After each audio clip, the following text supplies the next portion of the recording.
भारत छोड़ो न्याय यात्रा में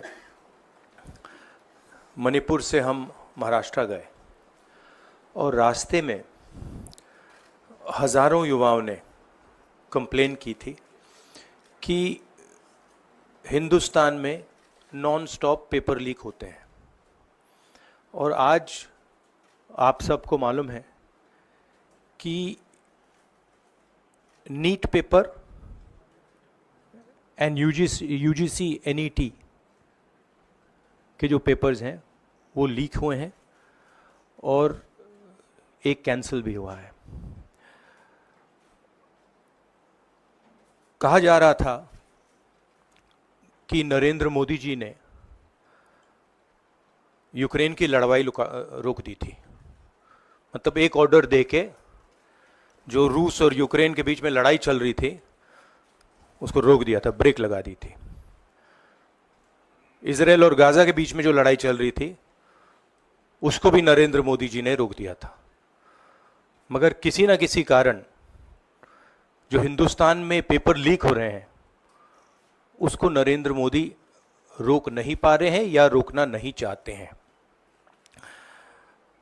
नुकसान स्टूडेंट्स का होता है।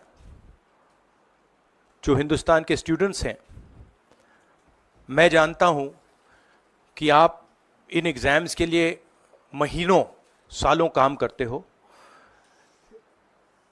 ये आपका फ्यूचर है और आपके फ्यूचर से खिलवाड़ किया जा रहा है। मध्य प्रदेश में व्यापम हुआ और अब उस व्यापम को नरेंद्र मोदी जी और उनकी सरकार पूरे देश में फैलाने का काम कर रही है। मैं इंस्टीट्यूशनल कैप्चर की बात करता हूं, मीडिया की बात करी, अलग अलग हिंदुस्तान के जो संस्थाएं हैं उनकी बात की।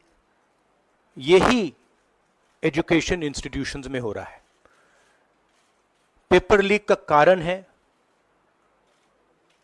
कि सारे के सारे वाइस चांसलर्स, एजुकेशन सिस्टम को बीजेपी के लोगों ने, उनके पेरेंट ऑर्गेनाइजेशन ने कैप्चर कर रखा है। जब तक ये कैप्चर रिवर्स नहीं किया जाएगा तब तक पेपर लीक चलता जाएगा। इस कैप्चर को फैसिलिटेट नरेंद्र मोदी जी ने किया है और ये एक एंटी नेशनल एक्टिविटी है क्योंकि ये देश का भविष्य है और इससे हिंदुस्तान के युवाओं को, स्टूडेंट्स को जबरदस्त चोट पड़ती है। इंक्वायरी चल रही है,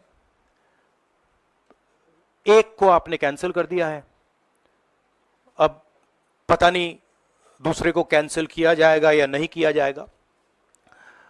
बट कोई ना कोई तो इसके लिए जिम्मेदार है और उनको एकदम पकड़ा जाना चाहिए और उन पे एक्शन लिया जाना चाहिए।